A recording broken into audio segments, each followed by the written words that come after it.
Hold June 14ರಿಂದ 24ರ ಒಳಗೆ ಚುನಾವಣೆಗೆ ಆಯೋಗ ಸೂಚನೆಯನ್ನ ನೀಡಿತ್ತು. ಈ ಹಿನ್ನೆಲೆಯಲ್ಲಿ ಸುಪ್ರೀಂ ಕೋರ್ಟ್ಗೆ ಮನವಿಯನ್ನ ಸರ್ಕಾರ ಸಲ್ಲಿಸಿತ್ತು.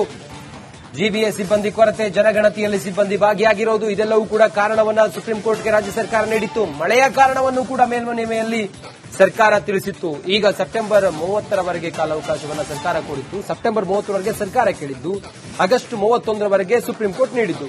ಜೂನ್ 14ರಿಂದ 24ರ ಒಳಗಡೆ ಎಲ್ಲಾ ಪ್ರೋಸೆಸ್ ಮುಗಿಸಬೇಕು ಅಂತ ಹೇಳಿ ಯಾವಾಗ ಚುನಾವಣಾ ಆಯೋಗ ಹೇಳ್ತೋ, ರಾಜ್ಯ ಸರ್ಕಾರಕ್ಕೆ ಬೇರೆ ಅವಕಾಶವೇ ಇರಲಿಲ್ಲ. ಸುಪ್ರೀಂ ಕೋರ್ಟ್ ಮೊರೆ ಹೋಗದೆ ಬೇರೆ ಯಾವ ಅವಕಾಶವೂ ಇರಲಿಲ್ಲ.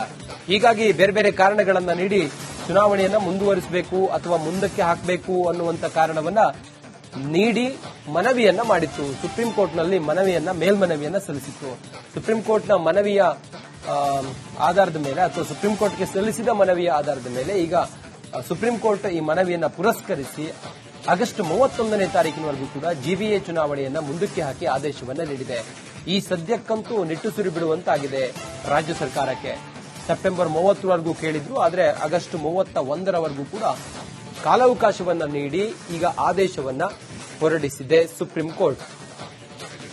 ಒಂದು, ಸಿಬ್ಬಂದಿಯ ಕೊರತೆ, ಎರಡು, ಜನಗಣತಿಯಲ್ಲಿ ಸಿಬ್ಬಂದಿ ಭಾಗಿಯಾಗಿರುವುದು, ಮತ್ತೊಂದು ಮಳೆಯ ಕಾರಣ. ಇದೆಲ್ಲವೂ ಕೂಡ ಸರ್ಕಾರ ಚುನಾವಣೆಯನ್ನ ಮುಂದಕ್ಕೆ ಹಾಕೋದಕ್ಕೆ ನೀಡಿದಂತ ಕಾರಣಗಳಾಗಿದ್ದು, ಈ ಕಾರಣಗಳನ್ನ ಸುಪ್ರೀಂ ಕೋರ್ಟ್ ಕೂಡ ಹೌದು ಅಂತ ಹೇಳಿ ಪುರಸ್ಕರಿಸಿ ಆಗಸ್ಟ್ 31ರವರೆಗೂ ಕೂಡ ಮುಂದಕ್ಕೆ ಹಾಕಿದೆ. ಇನ್ನು ಕಾಲಹರಣ ಮಾಡಂಗಿಲ್ಲ ಸರ್ಕಾರ. ಅಭಿಷೇಕ್ ಅಗೈನ್ ನೇರ ದೂರವಾಣಿ ಸಂಪರ್ಕದಲ್ಲಿದ್ದಾರೆ. ಅಭಿಷೇಕ್, ರಾಜ್ಯ ಸರ್ಕಾರ ಸೆಪ್ಟೆಂಬರ್ವರೆಗೂ ಕೂಡ ಕಾಲಾವಕಾಶ ಕೇಳಿತ್ತು. ಈಗ ಆಗಸ್ಟ್ 31ರವರೆಗೂ ಕೂಡ ಕಾಲಾವಕಾಶ ಕೊಟ್ಟಿದ್ದಾರೆ. ಸದ್ಯ ಏನೇನು ಕಾರಣವನ್ನ ಹೇಳಿದ್ರು? ಪ್ರಮುಖವಾಗಿ ಮೇಲ್ಮನವಿಯಲ್ಲಿ ಏನೇನು ವಿಚಾರವನ್ನ ತಿಳಿಸಿದ್ರು? ಕೋರ್ಟ್ಗೆ ಮನವರಿಕೆ ಮಾಡುವಲ್ಲಿ ಇಲ್ಲಿ ರಾಜ್ಯ ಸರ್ಕಾರ ಯಶಸ್ವಿಯಾಯಿತು. ಚುನಾವಣಾ ಆಯೋಗ ಈಗ ವಾಟ್ ನೆಕ್ಸ್ಟ್ ಏನ್ ಮಾಡುತ್ತೆ, ಏನ್ ಕತೆ?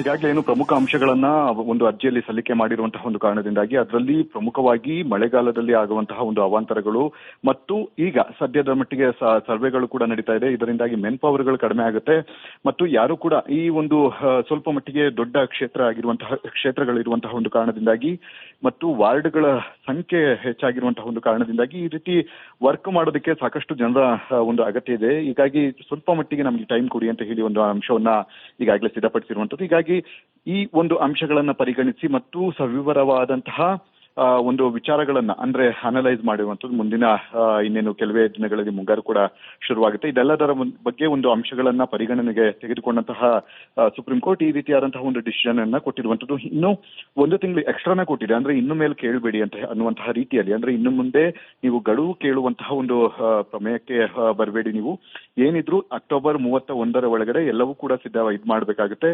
ನೀವು ಎಲೆಕ್ಷನ್ ಗಳನ್ನ ಮಾಡಬೇಕು ಅಂತ ಹೇಳಿ ಒಂದು ಸೂಚನೆಯನ್ನು ಕೂಡ ಕೊಟ್ಟಿರುವಂತದ್ದು. ಮತ್ತು ಈಗಾಗಲೇ ಸಾಕಷ್ಟು ಜನರು ಒಂದು ಇದಿಲ್ಲದೆ ಅಂದ್ರೆ ಆಡಳಿತದ ಒಂದು ರೀತಿಯಾದಂತಹ ಒಂದು ಯಾರು ಕಾರ್ಪೊರೇಟರ್ಗಳಾಗಿರಬಹುದು, ಅಲ್ಲಿ ಯಾರು ಕೇಳೋರು ಇಲ್ಲದ ರೀತಿಯಲ್ಲಿ ಆದಂತಹ ಕಾರಣದಿಂದಾಗಿ ಜನರಿಗೆ ಸಾಕಷ್ಟು ಒಂದು ಕೇಳಬೇಕು ಅನ್ನುವಂತಹ ಪ್ರಶ್ನೆಗಳು ಕೂಡ ಈಗ ಪೊಲೀಸರಿಗೆ ಸಾರ್ವಜನಿಕರಿಗೆ ಉದ್ಭವ ಆಗಿರುವಂತಹ ಒಂದು ಕಾರಣದಿಂದಾಗಿ ಬೇಗ ನಡೆಸಿ ಈ ಒಂದು ಎಲೆಕ್ಷನ್ ಅಂತ ಹೇಳಿ ಜನರು ಕೂಡ ಅಂದ್ರೆ ವಾದ ಮಾಡಿದಂತಹ ವ್ಯಕ್ತಿಗಳು ಕೂಡ ಇದನ್ನು ಮಾಡಿದ್ರು. ಈಗ ಸದ್ಯದ ಮಟ್ಟಿಗೆ ಒಂದು ಸ್ವಲ್ಪ ರಿಲೀಫ್ ಸಿಕ್ಕಿದೆ. ಇನ್ನು ಚುನಾವಣಾ ಆಯೋಗವನ್ನ ಜೊತೆ ಒಂದು ಚರ್ಚೆಯನ್ನ ಮಾಡಿ ನಂತರ ಮುಂದೆ ಯಾವ ರೀತಿ ಇದನ್ನ ಈ ಎಲೆಕ್ಷನ್ ನ ಪ್ರಿಪೇರ್ ಮಾಡ್ಕೊಳ್ಬೇಕು ಮತ್ತು ಯಾರ್ಯಾರನ್ನ ನೇಮಕವನ್ನ ಮಾಡ್ಕೊಳ್ಬೇಕು, ಯಾರಿಗೆ ಉಸ್ತುವಾರಿಯನ್ನು ಕೊಡಬೇಕು, ಅದೆಲ್ಲದರ ಮಾಹಿತಿಯನ್ನ ಮತ್ತು ಚರ್ಚೆ ಮಾಡುವಂತಹ ಮುಖಾಂತರ ಸಭೆಗಳು ಇನ್ನು ಮುಂದಿನ ದಿನಗಳಲ್ಲಿ ನಡೆಯುತ್ತೆ ಅಂತ ಹೇಳ್ಬೋದಾಗಿದೆ. ಹಾಗಂತ ಹೇಳಿ ಈಗ ಏನು ಜಾಸ್ತಿ ದಿನಗಳ ಏನಿಲ್ಲ, ಆದಷ್ಟು ಬೇಗ ಇದೆಲ್ಲವನ್ನು ಕೂಡ ಮಾಡ್ಕೊಳ್ಬೇಕಾಗುತ್ತೆ. ಅದಕ್ಕೆ ಬೇಕಾದಂತಹ ಯಾರ್ಯಾರಿಗೆ ಯಾವ್ಯಾವ ಕ್ಷೇತ್ರದ ಉಸ್ತುವಾರಿಗಳನ್ನು ನೋಡಬೇಕು ಮತ್ತು ಅಲ್ಲಿ ಯಾವ ಸಿದ್ಧತೆಗಳನ್ನು ಮಾಡ್ಕೊಳ್ಬೇಕು, ಚುನಾವಣೆಗೆ ಬೇಕಾದಂತಹ ವಸ್ತುಗಳು ಅಂದ್ರೆ ಇದೆಲ್ಲವೂ ಕೂಡ ಅಂದ್ರೆ ಅಲ್ಲಿದ್ದಂತಹ ಸ್ಥಳೀಯರಿಗೆ ಮಾಡುವಂಥದ್ದು ನಾಮಪತ್ರ ಸಲ್ಲಿಕೆ ಮಾಡುವಂತಹ ಒಂದು ದಿನಾಂಕಗಳಾಗಿರ್ಬಹುದು. ಇದೆಲ್ಲದರ ಒಂದು ಚರ್ಚೆಯನ್ನ ಮುಂದಿನ ಹಂತದಲ್ಲಿ ಸರ್ಕಾರ ಮತ್ತು ಸಂಬಂಧಪಟ್ಟಂತಹ ಅಧಿಕಾರಿಗಳು ಮಾಡಲಿದ್ದಾರೆ ಅಂತಾನೆ ಹೇಳ್ಬೋದಾಗಿದೆ. ಅದೇ ರೀತಿಯಾಗಿ ಚುನಾವಣಾ ಆಯೋಗವು ಕೂಡ ಈ ಒಂದು ಚುನಾವಣೆಯ ಹಿನ್ನೆಲೆಯಲ್ಲಿ ಸಾಕಷ್ಟು ಸಿದ್ಧತೆಗಳನ್ನು ಕೂಡ ಈಗಾಗಲೇ ಮಾಡಿಕೊಂಡಿದೆ. ಮುಂದಿನ ಈ ಒಂದು ಪ್ರೋಸೆಸ್ ಏನಿದೆ ಮುಂದಿನ ದಿನಗಳಲ್ಲಿ ಸಾಕಷ್ಟು ಬೇಗ ಮಾಡಿಕೊಳ್ಳುವಂತಹ ಸಾಧ್ಯತೆ ಇದೆ. ಅಂದ್ರೆ ಮುಂದಿನ ಮುಂದೆ ನೀವು ಯಾವುದೇ ಕಾರಣಕ್ಕೂ ಕೂಡ ಸಬೂಬುಗಳನ್ನ ಹೇಳುವಂತಿಲ್ಲ ಮತ್ತು ಟೈಮ್ಗಳನ್ನ ನೀವು ಕೇಳುವಂತಿಲ್ಲ. ಇದೇ ಒಂದು ಅಂತಿಮ ಅನ್ನುವಂತಹ ರೀತಿಯಲ್ಲಿ ಸುಪ್ರೀಂ ಕೋರ್ಟ್ ಇದು ಮಾಡಿರುವಂತಹ ಕಾರಣದಿಂದ, ಅಂದ್ರೆ ಆದೇಶ ಮಾಡಿರುವಂತಹ ಒಂದು ಕಾರಣದಿಂದಾಗಿ ಈಗ ಅನಿವಾರ್ಯವಾಗಿ ಆದಷ್ಟು ಬೇಗ ಎಲ್ಲಾ ಕೆಲಸಗಳನ್ನ ಮಾಡುವಂತಹ ಒಂದು ಸಿದ್ಧತೆಗಳನ್ನ ಮಾಡ್ಕೊಳ್ಬೇಕಾಗಿತ್ತೆ ಸರ್ಕಾರ. ಎಸ್, ಥ್ಯಾಂಕ್ ಯು ಅಭಿಷೇಕ್ ನಿಮ್ಮೆಲ್ಲ ಮಾಹಿತಿಗಾಗಿ. ಹೋಲ್ಡ್ ಜೂನ್ 14ರಿಂದ 24ರ ಒಳಗೆ ಚುನಾವಣೆಗೆ ಆಯೋಗ ಸೂಚನೆಯನ್ನ ನೀಡಿತ್ತು. ಈ ಹಿನ್ನೆಲೆಯಲ್ಲಿ ಸುಪ್ರೀಂ ಕೋರ್ಟ್ಗೆ ಮನವಿಯನ್ನ ಸರ್ಕಾರ ಸಲ್ಲಿಸಿತ್ತು. ಜಿಬಿಎ ಸಿಬ್ಬಂದಿ ಕೊರತೆ, ಜನಗಣತಿಯಲ್ಲಿ ಸಿಬ್ಬಂದಿ ಭಾಗಿಯಾಗಿರೋದು, ಇದೆಲ್ಲವೂ ಕೂಡ ಕಾರಣವನ್ನ ಸುಪ್ರೀಂ ಕೋರ್ಟ್ಗೆ ರಾಜ್ಯ ಸರ್ಕಾರ ನೀಡಿತ್ತು. ಮಳೆಯ ಕಾರಣವನ್ನು ಕೂಡ ಮೇಲ್ಮನವಿಯಲ್ಲಿ ಸರ್ಕಾರ ತಿಳಿಸಿತ್ತು. ಈಗ ಸೆಪ್ಟೆಂಬರ್ 30ರವರೆಗೆ ಕಾಲಾವಕಾಶವನ್ನು ಸರ್ಕಾರ ಕೋರಿತ್ತು. ಸೆಪ್ಟೆಂಬರ್ 30ರವರೆಗೆ ಸರ್ಕಾರ ಕೇಳಿದ್ದು, ಆಗಸ್ಟ್ 31ರವರೆಗೆ ಸುಪ್ರೀಂ ಕೋರ್ಟ್ ನೀಡಿದ್ದು.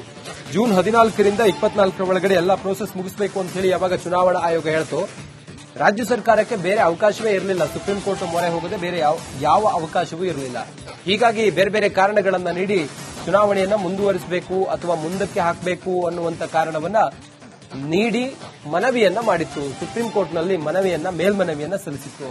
ಸುಪ್ರೀಂ ಕೋರ್ಟ್ನ ಮನವಿಯ ಆಧಾರದ ಮೇಲೆ ಅಥವಾ ಸುಪ್ರೀಂ ಕೋರ್ಟ್ಗೆ ಸಲ್ಲಿಸಿದ ಮನವಿಯ ಆಧಾರದ ಮೇಲೆ ಈಗ ಸುಪ್ರೀಂ ಕೋರ್ಟ್ ಈ ಮನವಿಯನ್ನ ಪುರಸ್ಕರಿಸಿ ಆಗಸ್ಟ್ 31ನೇ ತಾರೀಕಿನವರೆಗೂ ಕೂಡ ಜಿಬಿಎ ಚುನಾವಣೆಯನ್ನ ಮುಂದಕ್ಕೆ ಹಾಕಿ ಆದೇಶವನ್ನ ನೀಡಿದೆ. ಈ ಸದ್ಯಕ್ಕಂತೂ ನಿಟ್ಟುಸಿರು ಬಿಡುವಂತಾಗಿದೆ ರಾಜ್ಯ ಸರ್ಕಾರಕ್ಕೆ. ಸೆಪ್ಟೆಂಬರ್ 30ರವರೆಗೂ ಕೇಳಿದ್ರು, ಆದರೆ ಆಗಸ್ಟ್ 31ರವರೆಗೂ ಕೂಡ ಕಾಲಾವಕಾಶವನ್ನ ನೀಡಿ ಈಗ ಆದೇಶವನ್ನ ಹೊರಡಿಸಿದೆ ಸುಪ್ರೀಂ ಕೋರ್ಟ್.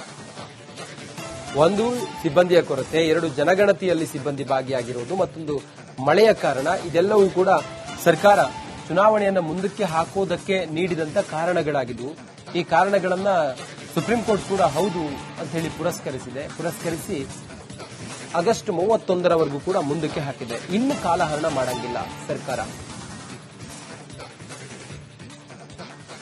ಅಭಿಷೇಕ್ ಅಗೈನ್ ನೇರ ದೂರವಾಣಿ ಸಂಪರ್ಕದಲ್ಲಿದ್ದಾರೆ. ಅಭಿಷೇಕ್, ರಾಜ್ಯ ಸರ್ಕಾರ ಸೆಪ್ಟೆಂಬರ್ವರೆಗೂ ಕೂಡ ಕಾಲಾವಕಾಶ ಕೇಳಿತ್ತು.